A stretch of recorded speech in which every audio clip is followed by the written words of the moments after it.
Bien, señores, ya está con nosotros en los estudios de S5N con el barbijo puesto como corresponde el ministro de Seguridad de la provincia de Buenos Aires, el doctor Sergio Berni. Doctor Berni, bienvenido. ¿Cómo le va? ¿Qué tal? ¿Cómo está? Buenas noches. Buenas noches.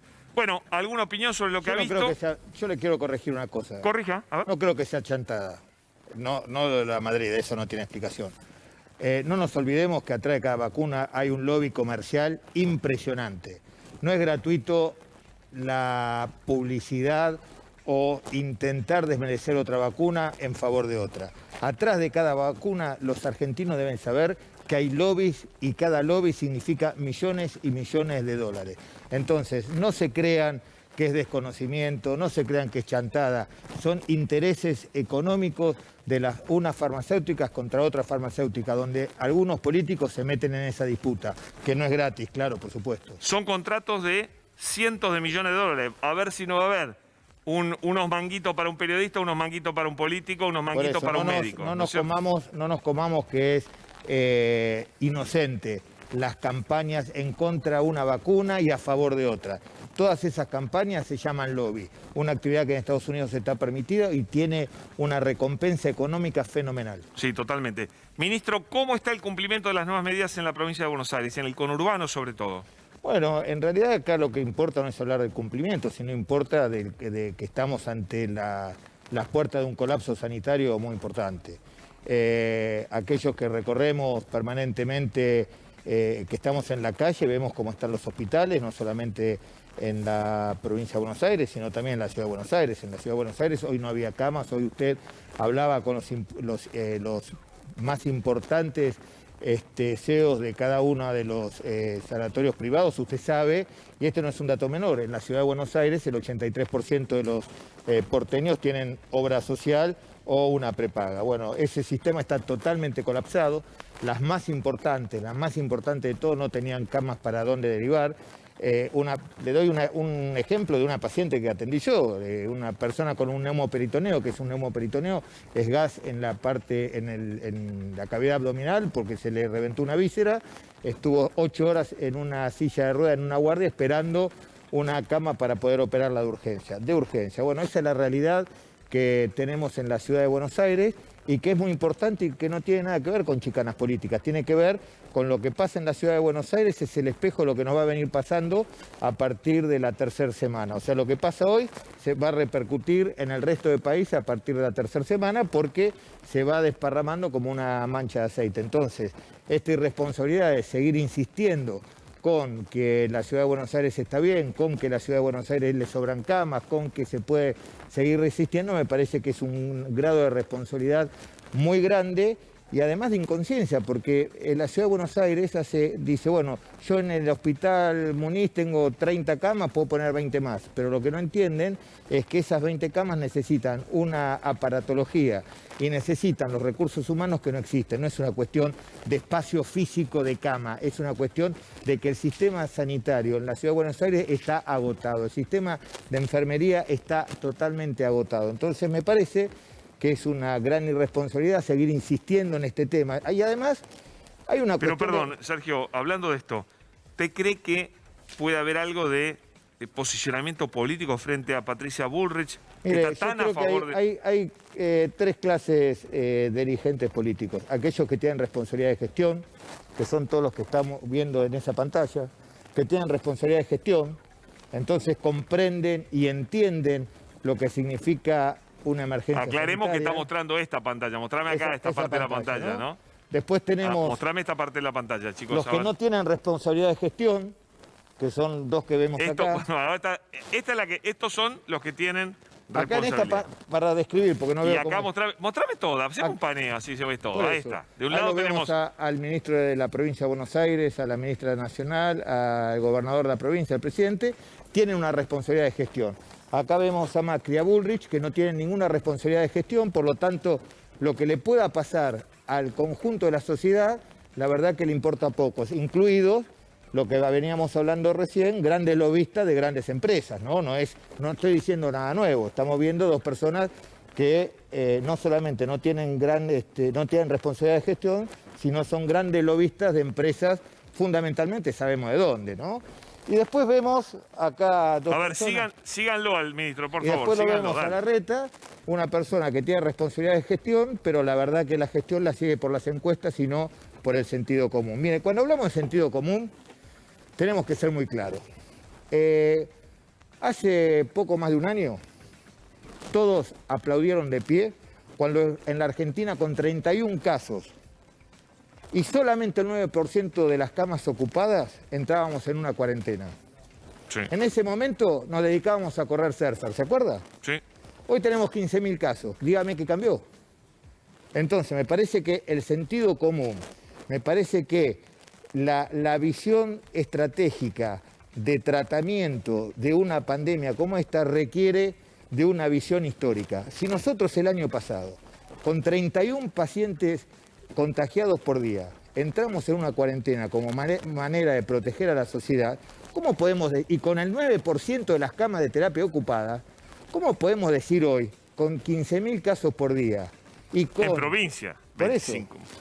hablo de la provincia, con Sí. 15.000, porque allá por marzo recién estaba ciudad y provincia de Buenos Aires. Con 15.000 casos y con el 99%, en la ciudad colapsada, totalmente colapsada el sistema sanitario, podemos decir que podemos seguir aguantando y que estamos esperando y viendo cómo evoluciona la economía. La verdad que es una irresponsabilidad.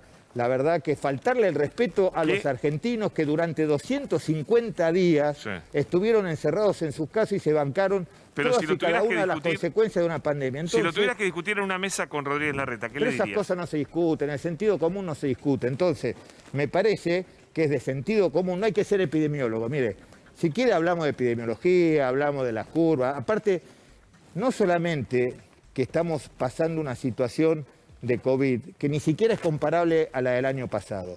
El año pasado, cuando entramos en cuarentena, estábamos en la presencia de la primera ola. Ujú. Todo evento que se van surgiendo se llaman olas. Primera ola, segunda ola, son elementos autónomos. Cada ola tiene dos picos, un primer pico y un segundo pico que se da después, que es de menor intensidad y menor duración. En la Argentina, como tuvimos una cuarentena muy prolongada, esos picos se fueron alterando. Recién a final del año empezamos a entrar en el segundo pico. Por lo tanto, estamos en una situación epidemiológica mucho peor que en marzo del año pasado, porque no solamente estábamos atravesando el segundo pico cuando llegó la segunda ola, así que ahora estamos atravesando epidemiológicamente el final de la primera ola más la segunda ola. Por lo tanto, la situación epidemiológica es muchísimo peor. Y le vuelvo a repetir, hay que tener lucidez, hay que tener claridad y hay que tener, mire, la política puede perder cualquier cosa menos el sentido común. Entonces, si a los argentinos nos sometimos a 250 días de cuarentena porque empezamos con 31 pacientes contaminados y teníamos solamente el 9% de terapia intensiva ocupada, ¿qué podemos esperar con un sistema sanitario colapsado y 16.000 casos de infectados por día? Obviamente que la única solución que existe, la única, es profundizar las medidas restrictivas. Pero no de ¿qué manera, tanto? no de manera... ¿Qué tanto? ¿Ir a una cuarentena o ir a más restricciones sociales que son donde se Mire, producen los contagios? para cada enfermedad hay diferentes tratamientos. Yo creo que en virtud de la revisión histórica de lo que venimos haciendo, yo creo que nosotros tenemos que cerrar 3 semanas de verdadera cuarentena. Porque a diferencia del año pasado, cuando todos decían un esfuercito más, ya estamos, ya llegamos, ya terminamos, nosotros decíamos, no, señor, ¿qué esfuercito? Esto recién empieza. Sí. Esto es una carrera de largo aliento. Aquellos que creen que un esfuercito más, 2 días más, una semana más, dale que llegamos, no entienden cómo funciona la evolución natural de una epidemiología. Entonces, de una pandemia, perdón. Entonces, en este momento, donde la situación epidemiológica es mucho peor que la primera ola, es mucho más esperanzadora porque ya estamos vacunando. La vacuna no es una promesa, es un hecho.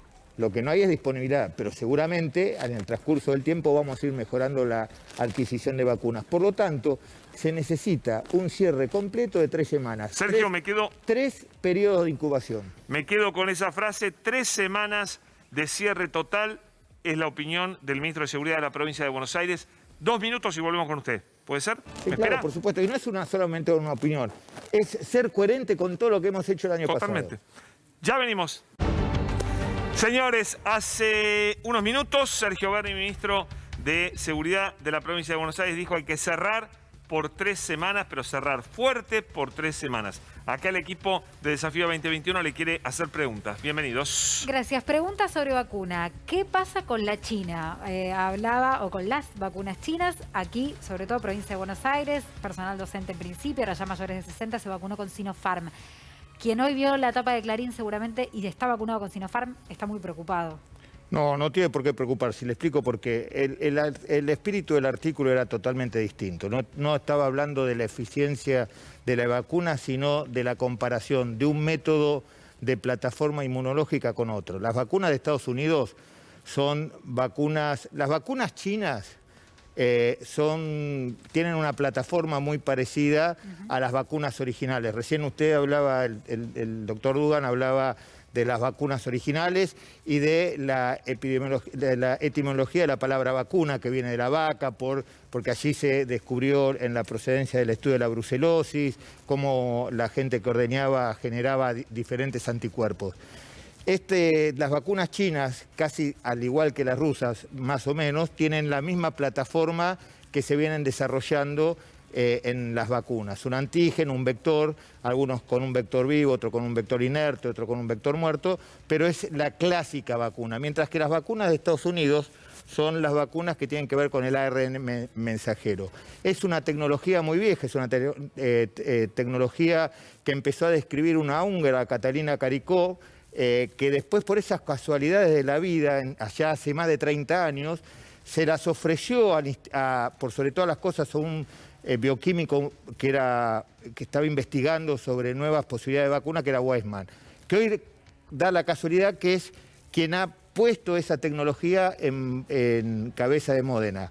En aquella época Weissman dijo que no, que eso no podía funcionar, y hoy vemos que la vacuna de Estados Unidos... Yo no sabía que venía la tecnología de hace tiempo, que ahora se ha reactivado. Más de 30 años. No sabía. Eso lo empezó a describir una húngara, que, como decía recién, Caricó, y en aquellos momentos se lo ofreció a, creo que Weissman estaba, yo lo conocí, estaba en la Universidad de Pensilvania, si no me equivoco, y en aquellos momentos subestimaron esa investigación. Bueno, hoy el ARN mensajero, a diferencia de estas vacunas que estamos hablando, lo que transporta es una información genética, le dice a la célula exactamente lo que tiene que hacer, a diferencia de las otras vacunas que le muestra el antígeno. Entonces, obviamente tienen una eficiencia mucho más importante, pero no se sabe a largo plazo cuánto es la capacidad inmunológica residual que le queda a esa vacuna, porque está todo en etapa de experimentación. Buen punto. Por eso siempre dijimos lo mismo, mire. Nosotros siempre decíamos, a mitad del año pasado, cuando todos decían que la vacuna no iba a llegar hasta fines del 2021, nosotros decíamos la vacuna van a estar en el 2020, y no porque hiciéramos esoterismo, sino porque estábamos en contacto, todo el equipo de la provincia de Buenos Aires, con el gobernador a la cabeza, estaba en contacto con las grandes investigaciones farmacológicas, y fue donde hicimos muchos estudios sobre la vacuna, la Sputnik, la rusa. Y era donde decíamos, es la mejor vacuna porque la plataforma que utiliza la Sputnik es la misma que dio gran resultado, por ejemplo, para contener el brote de ébola en Sudáfrica, cuando no había ninguna farmacéutica que pudiera dar con una vacuna efectiva. Entonces, hay un viejo axioma en la medicina que dice, lo simple siempre promete éxito. Cuando hablamos de eficiencia, por ahí pensamos, bueno, esta vacuna es mejor porque tiene el 80 y la otra tiene el 60 o esta tiene el 90. En realidad, toda vacuna que tenga una eficiencia por arriba del 50% es buena. Es buena. Entonces, obviamente que las diferentes combinaciones, una dosis, dos dosis, las diferentes etapas de combinación de una dosis con otra, lo que fundamentalmente puede llegar a influenciar es en el momento cuánto tiempo van a durar los anticuerpos, que es algo que hasta la fecha nadie lo sabe. Bueno, eso lo veremos el año que viene. Lo mejor es que nos podamos vacunar todo con la vacuna que sea este año. Perdón, Agustín, nos quedamos sin tiempo. Sergio Berni, gracias, muy amable. Gracias por haber venido. Y tomamos eso que dijo, 3 semanas de cierre total. Vamos a ver si... Pero es lógica pura, es sentido común. Totalmente. Es sentido común, acá no hay que ser especialista en nada, es sentido común. Yo creo que es lo mismo, yo creo que es así. Señores, cuando volvamos va a estar...